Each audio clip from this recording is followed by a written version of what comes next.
good evening. Consider, if you will, the precise, unforgiving physics of a breaking point. When you build a structure, whether it is a suspension bridge spanning a turbulent river, a skyscraper piercing the cloud line of a metropolis, or a war plan constructed on a foundation of recycled lies and borrowed time, there is always a specific, measurable moment when the weight of reality finally exceeds the strength of the fiction. Engineers call this the ultimate limit state. Historians call it the end of an era. For nearly 4 years, the entire world has watched the Kremlin attempt to defy the fundamental laws of geopolitical gravity. They told us, with a straight face and a trembling hand, that the special military operation was a matter of 72 hours. Then, when the 72 hours bled into 72 days, they told us it was a necessary recalibration. Then 3 months turned into 3 years. And tonight, as we sit here in the freezing dark of late December 2025, that foundation isn't just cracking. It is liquefying under the pressure of a development no one in Moscow saw coming, a development that wasn't on the bingo card of the talking heads in Washington, and certainly wasn't in the briefing binders of the NATO defense chief. While the headlines and the chattering classes were occupied with territorial stalemates and the grinding, bloody attrition of the Donbass, while the cameras were focused on the frozen trenches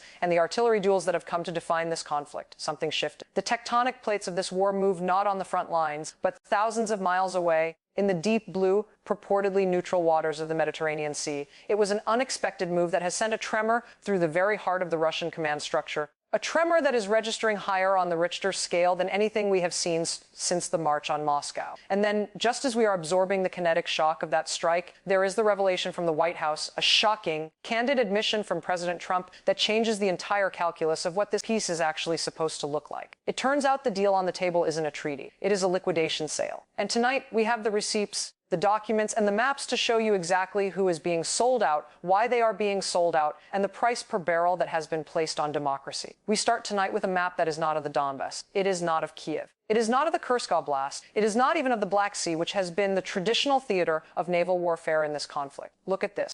On Friday, December 19th, in the international neutral waters of the Mediterranean, a vessel known as the Volga Spirit was transiting. This was not just any ship. This was a Russian Shadow Fleet tanker, one of those ghost ships used to bypass every international sanction meant to starve the Kremlin's war machine. These are vessels with obscure ownership structures, flagged in nations with lax regulations, turning off their transponders, painting over their names, doing everything possible to remain invisible to the global financial system. For years, these ships have been the lifeline, the IV drip keeping the Russian economy comatose but alive. But on Friday, that lifeline was severed. The Volga Spirit was struck not by a submarine, not by a NATO missile, not by an act of God. It was struck by an advanced, long-range Ukrainian aerial drone. Now ask yourself, why does this matter? Why should you care about a burning oil tanker off the coast of Malta? Because for 2 years, the conventional wisdom among the realists, the cynics, and the authoritarian curious was that Ukraine could be contained. The theory was that they could be hemmed in, that if you just froze the lines in the east, if you just denied them the long-range fires, the problem would go away. The war would become a local dispute. But what we saw this weekend was the total, abject collapse of that containment strategy. Ukraine didn't just hit a ship.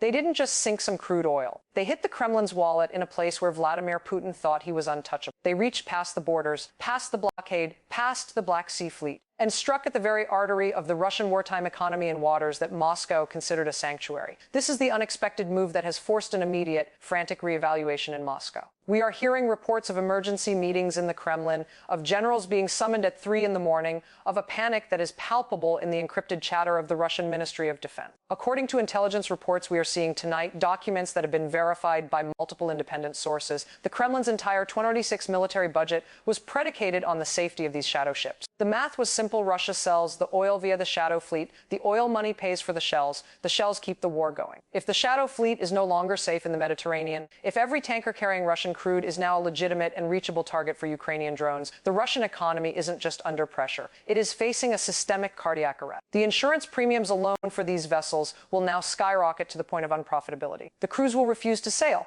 The buyers in the global south will look for safer suppliers. This is the definition of a strategic checkmate. But here is the deeper irony, the judo-style block pivot you need to understand to grasp the magnitude of this moment. While Putin is projecting strength at his 4.5-hour marathon press conference, sitting in that gilded hall, claiming everything is going to plan, claiming the economy is robust, claiming victory is inevitable, the internal data tells a story of absolute catastrophic failure. We have the new report cards. We have the internal assessments that the Russian central bank is terrified the public will see. Since January 2025, The Russian military has gained an average of 176 square miles per month. That sounds like a number, but let's give it context. To put that in perspective, that is roughly the size of a few large suburbs. That is the size of a mid-sized American city's metropolitan area. And what did it cost them to gain those patches of scorched earth, those ruins of villages where no one lives anymore? Over 790,000 casualties. That is not a typo. That is nearly the entire population of San Francisco or Seattle or Denver, dead or maimed. 790,000 human beings fed into the grinder to capture a few miles of charred earth and rubble. This isn't a military strategy. This is a suicide pact disguised as an empire. It is a demographic catastrophe that will haunt Russia for a century. And the reason Putin's war plan is shaken tonight, the reason the tremors are being felt in the dacha,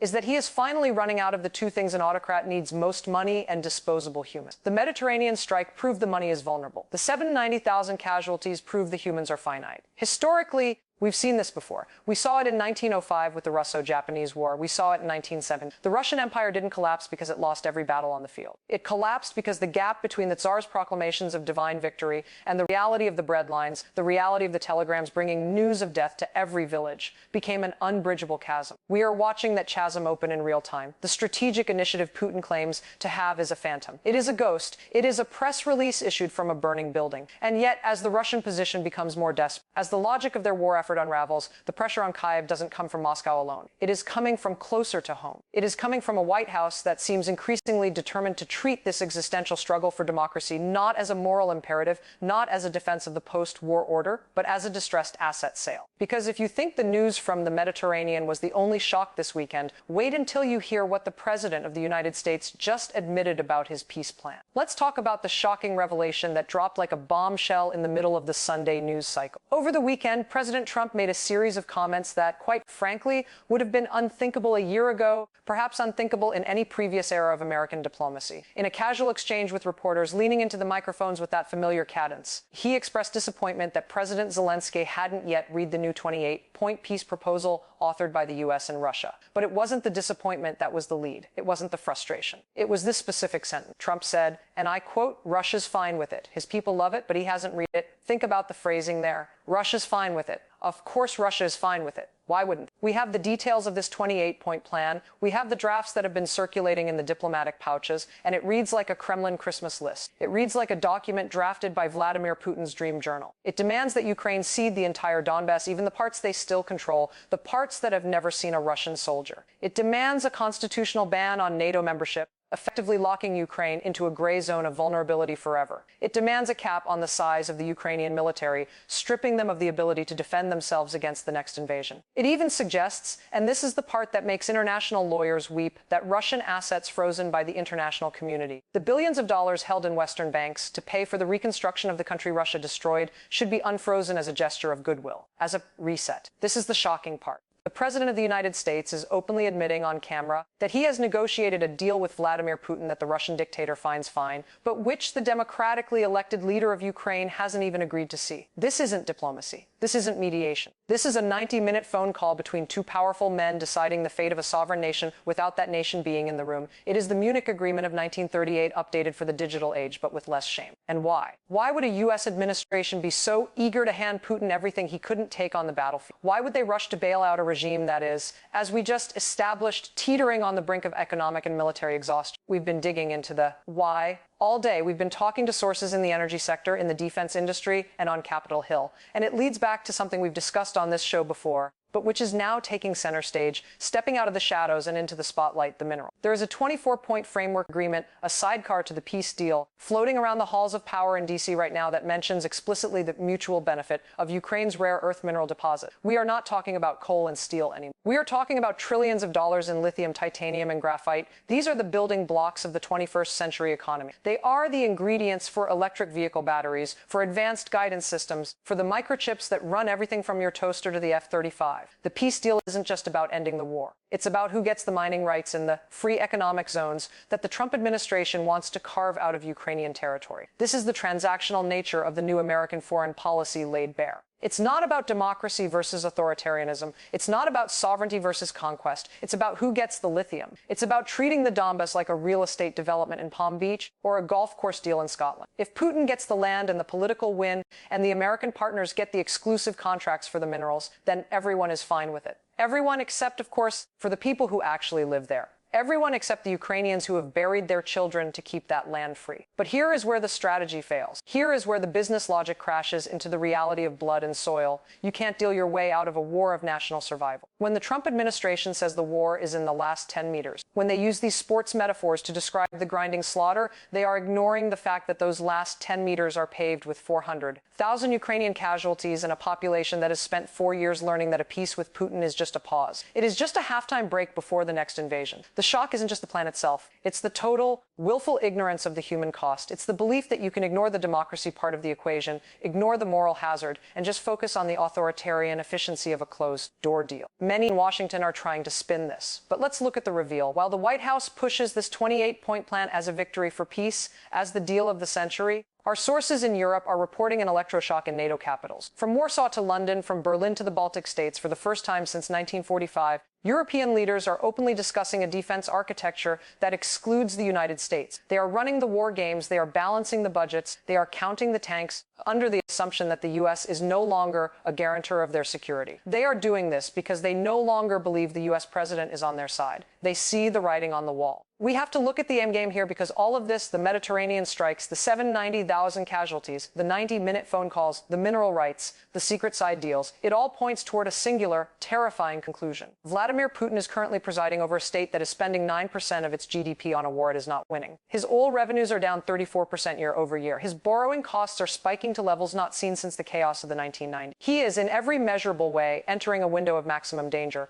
And in that window, an autocrat doesn't look for a fair peace. He doesn't look for a compromise. He looks for a lifeline. The peace plan being pushed by Washington isn't a resolution. It is that lifeline. It is a rope thrown to a drowning man who happens to be a war criminal. It is an attempt to stabilize a collapsing authoritarian regime by giving it the territorial and economic concessions it needs to survive the winter, to stabilize its currency, and to rebuild its army. But here is the big reveal. The thing that ties it all together, the unexpected move from Ukraine that disrupts this cynical calculus. The strike on the Shadow Fleet wasn't just a military action. It wasn't just about sinking a ship. It was a message. It was a message delivered in high, explosive semaphore to the negotiators in Washington and Moscow. It was Ukraine saying, you can sign whatever papers you want in the Oval Office. You can agree that Russia is fine with it. You can divide up the lithium and the titanium. But we are not fine with it. And we have the capacity, the technology, and the will to make your peace as expensive as your war. The strategic failure here isn't just Putin. It is the failure of any leader who thinks they can manage the decline of democracy by making deals with the people trying to destroy it. Whether it's the elite deception in the Kremlin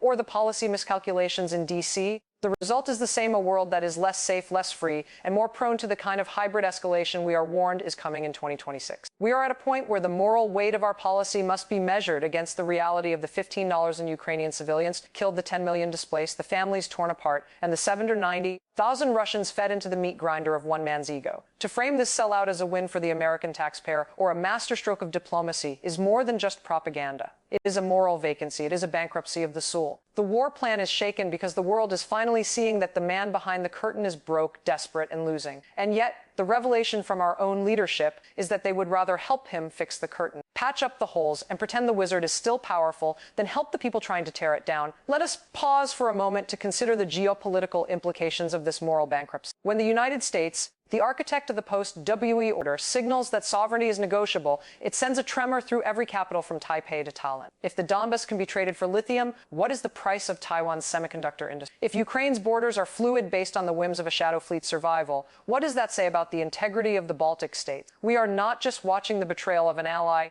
We are watching the dismantling of the credibility that underpins global stability. The realists will tell you this is just how the world works. They will quote Thucydides about the strong doing what they can and the weak suffering what they must. But they forget that in the 21st century, the weak have drones that can strike 200 miles from their border. The weak have the intelligence to blind an empire. The calculus of power has changed, and the old formulas of appeasement are not just immoral, they are obsolete. This brings us to the operational details that have been hidden from the public view. We have spoken about the Janus Protocol, but let's dissect the mechanics of how this double game is actually played. It is not just a matter of two conflicting policies existing in the same administration. It is a matter of two distinct operational chains of command. On one side, you have the diplomatic corps, the envoys, the special representatives flying to Geneva and Ankara, carrying briefcases full of concession. They are the ones drafting the 28-point. They are the ones whispering in the ears of European leaders that resistance is futile. But on the other side, hidden within the labyrinth of the Pentagon and the intelligence agencies, is a completely different apparatus. This is the Face B we mentioned. This group operates on a different frequency. They are not interested in concessions. They are interested in kinetics. They are the ones who authorized the data link that guided that drone to the Volga Spirit. They are the ones analyzing the thermal signatures of Russian refineries. We have reached the point in the evening where the surface-level politics, the press releases,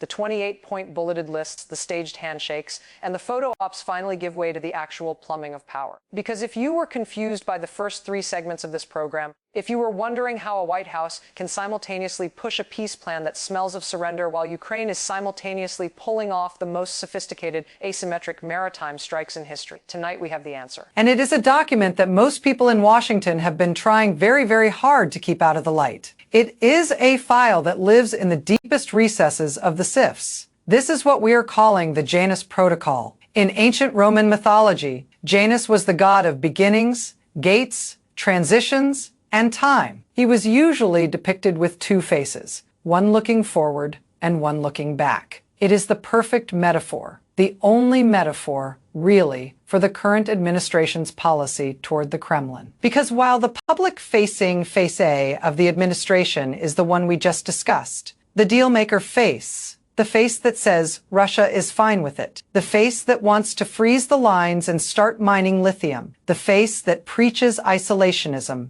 there is a face B. There is a second face that has been operating in the shadows of the intelligence community since early October, a face that is doing the exact opposite of what the president says on television. Look at this date, the 2nd of October 2025. According to reports corroborated by the Wall Street Journal, by defense analysts, and by our own sources within the defense establishment who are risking their careers to speak on this, that was the day President Trump quietly authorized something called enhanced high-fidelity intelligence sharing. Now, that sounds like typical Pentagon word salad. It sounds like bureaucratic noise. But in the world of modern warfare, high-fidelity targeting data is not just information. It is ammunition. It is the difference between a drone being a nuisance that breaks a few windows and a drone being a decapitation strike that takes out a command center. For 3 years, the previous administration, despite all its support, had been hesitant to give Kyiv the exact real-time down to the meta coordinates of Russian energy infrastructure located deep inside Russian territory or in neutral waters. There were fears of escalation. There were fears of triggering World War I-II. There were red lines drawn on maps in the Situation Room. But on the 2nd of October, the leash was cut. The red lines were erased. Why, ask yourself the question, why would an administration that wants to end the war, that talks about peace, that criticizes the cost of the conflict, suddenly give Ukraine the cheat codes to destroy the Russian economy? Why hand them the keys to the kingdom's destruction? Because the deal isn't about peace. It is about leverage. The shocking revelation isn't just that the administration is negotiating behind Zelensky's back. The shock is that they are actively helping Ukraine set the Russian oil industry on fire, so that Putin has no choice but to sign the 28-point plan. Think about the cynicism required to run a policy like that. It is a double cross in the deep state. It is Machiavellianism on a global scale. You arm the resistance with the most lethal intelligence on the planet. You feed them the satellite imagery, the signal intercepts, the exact shift changes of the guards. You watch them strike the Caspian Sea's Filanovsky oil platform, hitting 11% of Lukoil's domestic production in a single afternoon, watching the flames rise from the sea on live feeds. And then while the smoke is still rising, you turn to the man in the Kremlin. You pick up the red phone and you say, look at how much you are losing. Look at your burning refineries. Look at your sinking ships. Wouldn't you like to sign this paper? Wouldn't you like to stop the bleeding and let us have the mineral rights in the Donbas? This is borderless attrition as a business strategy. It is coercion disguised as diplomacy. We are seeing the birth of a new doctrine where geography is irrelevant. When the SBU struck that tanker in the Mediterranean, they weren't just using a drone built in a garage in Kyiv. They were using American-provided satellite telemetry to thread a needle 1,250 miles from their border. They were using the eyes and ears of the U.S. National Reconnaissance Office. They were using the very tools of the superpower that is simultaneously telling them to give up their land. And look at the Caspian Sea. Historically, the Caspian has been Russia's private lake. It was their protected rear area. It was where they kept their strategic reserves, their bomber fleets, their sensitive testing grounds, because they thought no one could touch them there. It was beyond the reach of conventional weapons. On the 11th of December, that illusion died. Ukrainian drones, guided by this new intelligence stream, flew over 700 kilometers, bypassed every S-negative 400 battery, bypassed the radar nets, and froze production in over 20 oil and gas wells. When you see Putin at his press conference claiming he will definitely respond,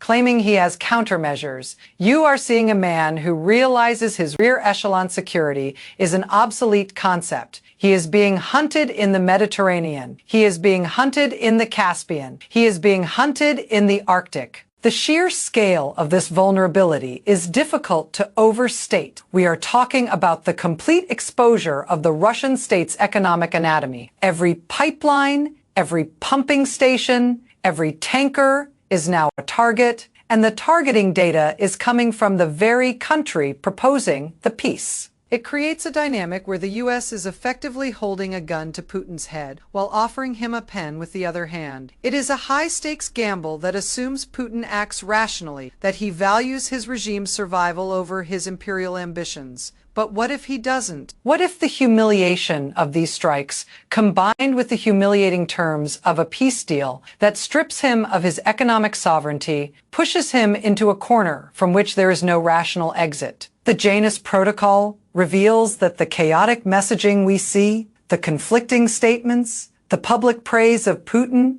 versus the private arming of Ukraine is not incompetence. It is a design feature. It is a strategy of calculated schizophrenia intended to disorient the adversary and force a capitulation. But the danger of playing with two faces is that eventually you forget which one is real. Eventually, the fire you start to smoke out, your enemy burns down your own house. The Ukrainians, for their part, are not playing along as passive pawns in this 4D chess game. They have taken the intelligence, yes. They have used it to devastating effect, yes. But they have their own agency. They are using these strikes not just to force a bad peace, but to break the Russian ability to wage war entirely. They are aiming for victory even as their allies aim for a deal. This divergence between the U.S. objective, a leverage deal, and the Ukrainian objective, survival and victory, is the friction point that will define the next 3 months. As we look toward 2026, the picture is one of extreme volatility. The Russian economy is a hollow shell, propped up by war spending, that is now being targeted directly. The American political landscape is shifting under the weight of a cynical realism that views nations as assets and wars as negotiations. And in the middle, the people of Ukraine are fighting a war that has morphed into something far more complex than a territorial defense. It has become a war against the very concept of a sphere of influence, a war to prove that you cannot buy and sell nations like penny stocks. The breaking point we spoke of at the top of the hour is here. The metal is screaming. The rivets are popping. The question is no longer if the structure will fail, but which part of it will give way first. The Russian resolve, the Western alliance, or the fragile, hypocritical peace being constructed in the shadows. Tonight, the drone over the Mediterranean was the sound of the first snap. The silence from the Kremlin is the sound of the realization that the ground has given way. And the voice from the White House saying, Russia is fine with it, is the sound of a leadership that has decided the fall is inevitable, so they might as well profit from the wreckage. We will continue to follow the money, the minerals,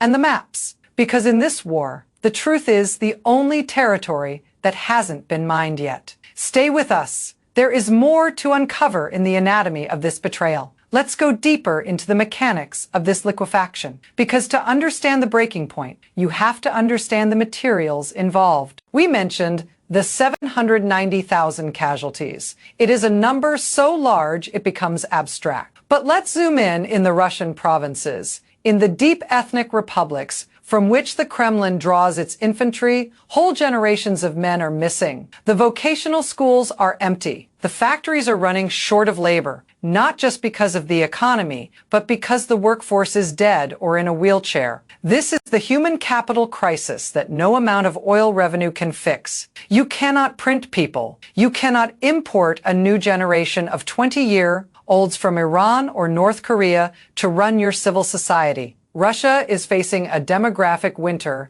that will last 50 years. And this reality is crashing into the economic reality of the shadow fleet strikes. Consider the complexity of the maritime insurance market. It sounds boring, but it is the gears upon which the world turns. When a ship like the Volga Spirit Faye is hit, the reinsurance giants in London, in Zurich, in Bermuda, they react instantly. They pull coverage. Without coverage, a ship cannot enter most ports. It cannot pass through the Suez Canal. It cannot dock to refuel. The shadow fleet relies on a network of shady, second-tier insurers, mostly state-backed entities in Russia or murky firms in the Gulf. But those firms do not have the liquidity to cover $1 billion environmental disaster or the total loss of a tanker. If the Ukrainians demonstrate, as they just did, that they can sink these ships at will, the risk becomes uninsurable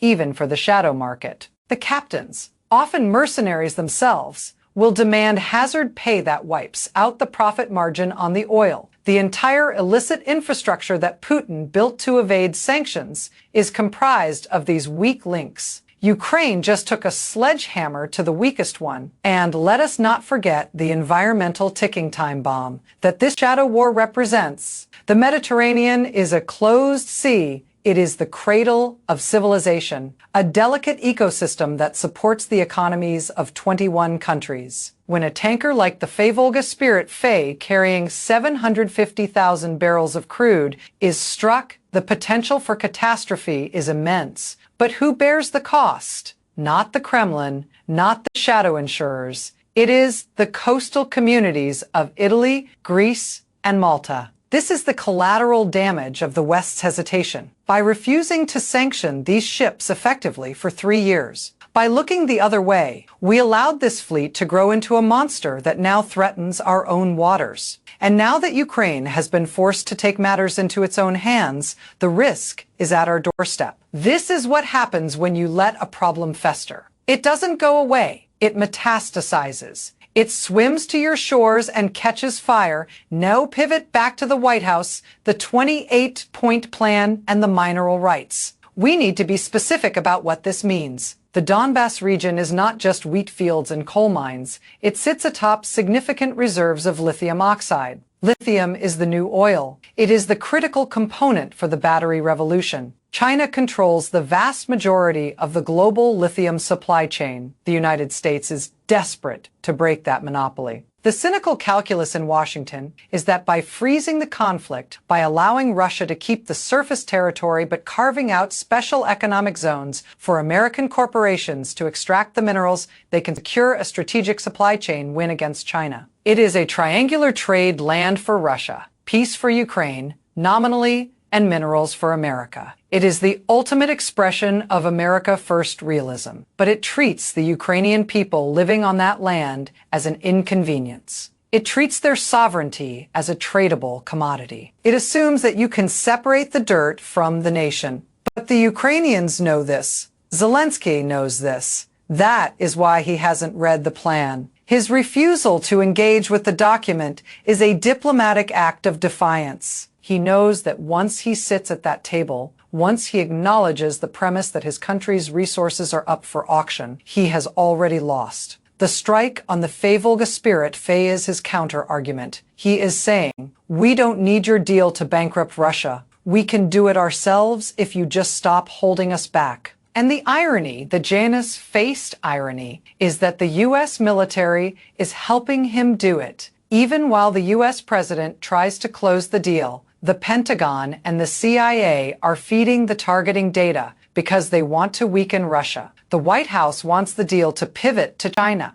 These two impulses are colliding. And what of the Janus Protocol regarding the Arctic? We mentioned the Caspian and the Mediterranean, but the intelligence sharing extends north. Russia has spent billions militarizing the Arctic, building bases, icebreakers, hoping to control the northern sea route. We are hearing whispers that the next phase of this enhanced high-fidelity intelligence sharing involves the location of Russia's LNG terminals in the Yamal Peninsula. If Ukraine develops the capability, or is given the capability, to strike those frozen assets, the game changes again. The 28-point plan becomes a piece of paper in a hurricane. We are witnessing a race between the diplomatic sellout and the military collapse. Will Putin's regime crack before the West forces Zelensky to sign? Or will the West force the signature just moments before the Russian collapse, saving Putin in the final reel? Furthermore, consider the psychological impact on the Russian elite. These people have spent the last 3 years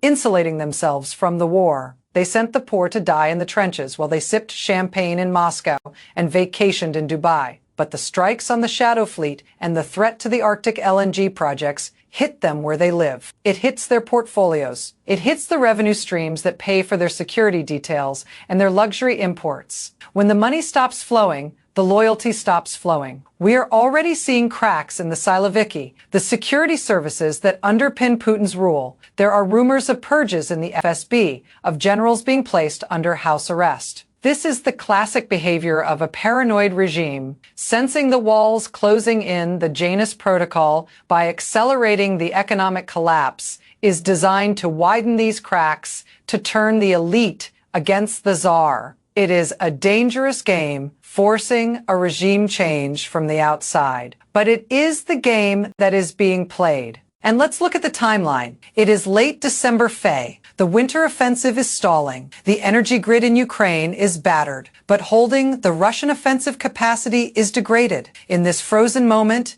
everything hangs in the balance. The next 3 months will determine the course of the next 30 years. If the deal goes through, we legitimize the use of force to redraw borders. We signal that resources matter more than rights. If the Ukrainian strategy succeeds, if the Russian economy breaks before the Ukrainian spirit does, we reaffirm the principle that aggression cannot stand. The stakes could not be higher. And yet, the conversation in Washington is focused on exit ramps and sunk costs. It is a conversation devoid of history, devoid of morality, and ultimately devoid of vision. That is the tension of this moment. It is a race between the physics of the breaking point and the cynicism of the dealmakers. And as we sit here tonight, with the smoke rising over the Mediterranean and the ink drying on the secret drafts in Washington, the only thing that is certain is that the old world, the world of Fei and Fei,